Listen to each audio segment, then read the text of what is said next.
when you met Rockefeller, how it happened in these discussions? I met Rockefeller through a female attorney I knew who called me up one day and said, one of the Rockefellers would like to meet you. I had made a video called Mad as Hell, and he'd seen the video and wanted to meet me and knew I was running for governor in Nevada. So sure, I'd love to meet him. And I met him, and I liked him, and he was a very, very smart man. And we used to talk and share ideas and thoughts. And he's the one who told me 11 months before 9/11 ever happened that there was going to be an event. Never told him what the event was going to be, but there was going to be an event. And out of that event, we were going to invade Afghanistan to run pipelines from the Caspian Sea. We were going to invade Iraq, you know, to take over the oil fields, establish a base in the Middle East, and make it all part of the New World Order. And we'd go after Chavez in Venezuela. And sure enough, later 9/11 happened. And I remember he was telling me how how you're going to see soldiers looking in caves for people in Afghanistan and Pakistan and all these places. And there's going to be this war on terror, of which there's no real enemy. And the whole thing is a giant hoax, you know, but it's a way for the government to take over the American people. He told you it was going to be a hoax. Oh, yeah. Oh, yeah. There's no question. He says, there's going to be war on terror. And he's just laughing. There's no... Who are we fighting? I mean, why do you think 9/11 happened and then nothing's happened since then? Do you think that our security is so great here that these people who pulled off 9/11 who were able to, can't knock down another plane? Come on, it's ridiculous. 9/11 was done by people in our own government and our own banking system to perpetuate the fear of the American people and to subordinating themselves to anything the government wants them to do. That's what it's about, and to create this war, this endless war on terror. And that's why and that was the first lie. And the next lie was going into Iraq, you know, to get Saddam Hussein out with his weapons of mass destruction. That was the next lie. Now, specifically, this was a little over 6 years ago? This was... 11 months before 9/11. Yeah. And Nick Rockefeller, who's a lawyer, he's become your friend over the previous years, and he's saying to you that there's going to be this big event, and then out of that we're going to have a war on terror, and it's just going to go on and on. Right. An endless war on terror without any real enemy. That you can never, so you can never define a winner. And did he say that it's going to be perfect because you can't define an enemy, it just goes on and on? Yeah, because you can't define a winner. There's no one to beat, so it goes on and on forever. And they can do whatever they want. They scare the hell out of the American public. Look, this whole war on terror is a fraud. It's a farce. It's very difficult to say it out loud because people are intimidated against saying it. Because if you say it, they want to make you into a nutcase. But the truth has to come out. That's why I'm doing this interview. The fact of the matter happens to be that the whole war on terror is a fraud. It's a farce. Yeah, there's a war going on in Iraq because we invaded Iraq. And people over there fighting, you know. But the war on terror, that's a joke, you know. And until we discover what really happened on 9/11 and who was responsible for 9/11, because that's where the war on terror emanates from. That's where it comes from. It was 9/11 that allowed this war on terror to begin. And until we get to the bottom root of 9/11, the truth of 9/11, we'll never know about the war on terror.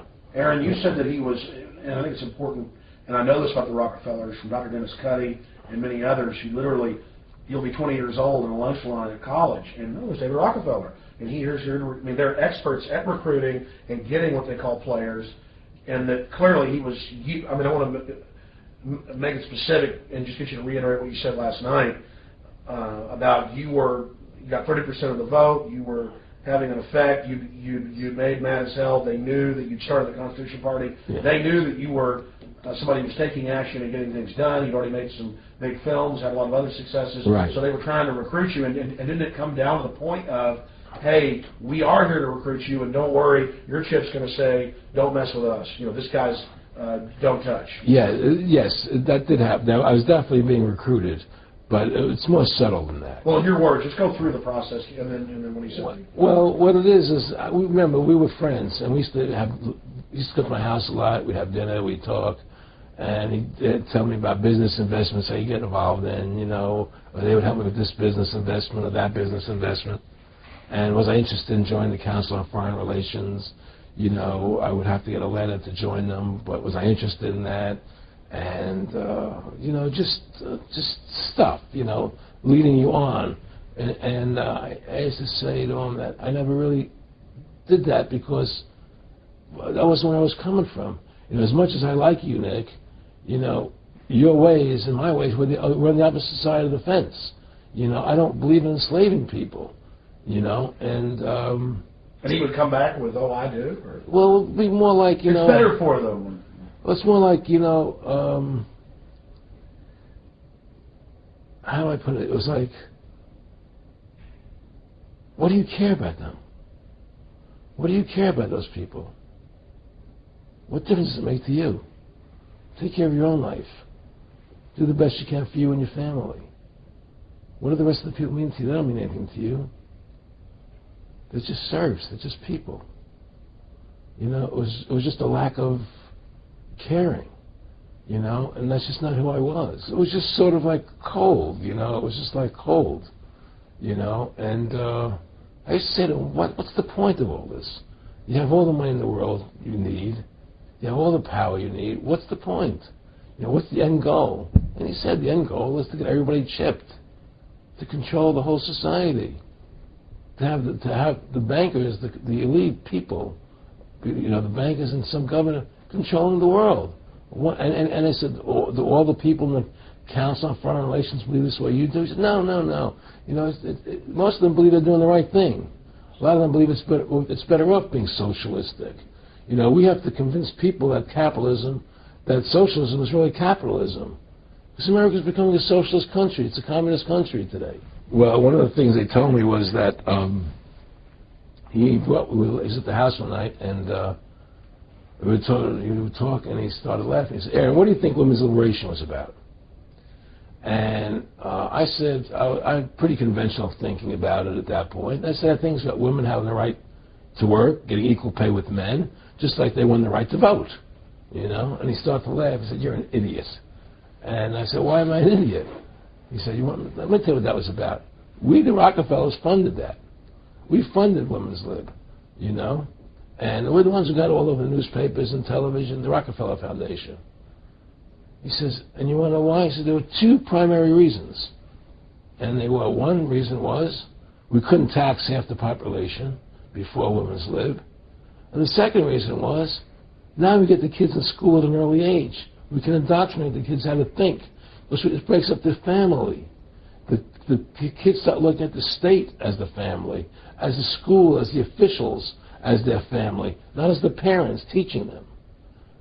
And so those are the two primary reasons for Women's Lib, which I thought up to that point was a noble thing. You know, when I saw their intentions behind it, where they were coming from when they created it, the thought of it, I saw the evil behind what I thought was a noble adventure. Aaron, did you know that Gloria Steinem, in one of her own books, now admits the CIA funded Ms. Magazine? No, I had no idea about that. No, I never heard that. Yeah, we're going to... CIA funded Ms. Magazine? Funded Ms. Magazine with the stated goal of taxing women and breaking up the family. No kidding. I never heard that. Well, Nick told me. I mean, I know it, but not because I know the CIA was involved in it. Well, Gloria Steinem was proud of it. Oh, the CIA wanted to help me help women. No kidding. So they funded it, yeah. And of course, it's divide and conquer. Right, and what they do is they focus in, obviously, on real problems. Women were getting shafted in many ways, but the elite wasn't planning to help them. They were planning to really shaft them and take men away from them. Look at what they did with black families. You only had about 10% illegitimacy 50 years ago in black communities, and now it's over 90%. And look at welfare. You were going to give you some money, but you can't have a man in the house. Right. And so that was further to degrade the family, yeah. Totally destroyed. And now illegitimacy is over 50% in the general population. Right. Well, my friendship with Nick Rockefeller was one where we expressed ideas to each other and thoughts and philosophies, and he wanted me to become part of what they were doing, and for me to become a member of the CFR, and offered various business opportunities for me to get involved in, and for me to not take up the fight or the battle that I've been taking up in the past to drop that idea, because what was the point of my fighting for the people? I was a guy who was very successful in the movie business, and I saw the truth of what was happening. I tried to express it to the people, and rather than having me express it to the people, they wanted me to join their side because I was a mover and a shaker, and rather than me opposing them, to join them. It was real simple, and he tried to recruit me into that situation, and I didn't go for it. Did he get angry when you didn't go for it? No. And, it's like, I remember one time he said to me, you join us, so you have an ID card there, and, you have a chip, and your chip will say KMA on it. And I said, what does KMA mean? He said, it means kiss my ass. And anybody stops you, a cop or whatever, and you show them your card or your chip, and they'll know to leave you alone, because you're one of us. And, why are you fighting for the people for? What is that about? The people just, they have to be ruled. They have to be, the Constitution, what you're standing for, is only for a few people. It's only a few individuals that can live that way, and we believe that it's best for society to be ruled by an elite people who control everything. And I said, I don't believe that. I believe God put me on this earth to be the best person I could be, and put everybody on this earth to be the best they could be, not to be a slave and a sheep to you and these people. And I don't understand why you want to control everything. What is the need for that? And I asked them, do all the people in the Council of Foreign Relations feel the same way you feel? He said, no, a lot of them think they're doing the right thing. They think that socialism is the best way to go.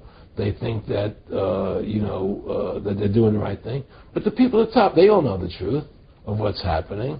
And that's what it is. So it's compartmentalized within the elite structure as well. Of course it is. Of course it is. I mean, all the people that are in the CFR, was that 2,000-3,000 people have to go to, like, Dan Rather. They don't know what's going on. They join the CFR because it's prestigious. They think it's good for business, it's good for this. They don't know what's really happening. The evil that comes out of it, that's emanating out of it.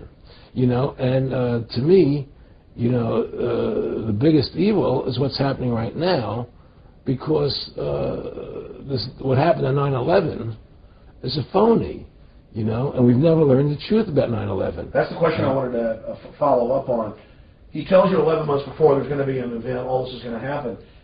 What did you think on the morning of 9/11? Where were you, and did you think about Nick Rockefeller and what he had told you when you saw those towers fall? No, I was actually in Tahiti when 9/11 happened, and I got a call from my son, and my son said the Twin Towers, they were just attacked and they were falling down or something. So what are you talking? I was in Tahiti, I was asleep, and he says, yeah, they were hit by a plane, da da da. And so where I was in Tahiti, there was no television, so I had to run around the other side of the island to a hotel where they had, and it was all on television, and that's when I first saw the stuff on TV about it. And I didn't immediately equate it to Nick, but when I realized that we were going to go into Afghanistan, Iraq, and as that developed, I realized what it was. I mean, Nick and I discussed many things. One of the things we discussed, what he brought up in conversation, was reducing world population, and felt that there were too many people in the world. In a way, I agree, there are too many people in the world, but I don't think I have the authority to say who's going to die and who's not going to die, But they felt that they wanted to reduce world population, and he felt that it should be reduced by half. He even mentioned to me once they were having a real problem trying to solve the Israel-Palestinian problem. And he talked to me once about they were playing with the idea of bringing Israel to Arizona. And taking all the people from Israel and giving everybody $1 million and setting up Israel in the state of Arizona. Unbelievable. To end that problem, because that's a problem that they're not in charge of, in a sense. They're not controlling that problem. Did you ever talk to Nick Rockefeller after he told you all this and then 9/11 took place? No. But he did. He told me that you're going to see men running around caves looking for Osama bin Laden. You're going to see men looking for, these guys, and they're going to be, They told you it was all going to be bull. It's a phony. The whole thing is a fake. It's a fraud. Was he laughing, or was he just coldly saying this? No, it was more laughing. Cynical. Laughing. It's more like, how stupid everybody is. How stupid everybody. We can do whatever we want to do.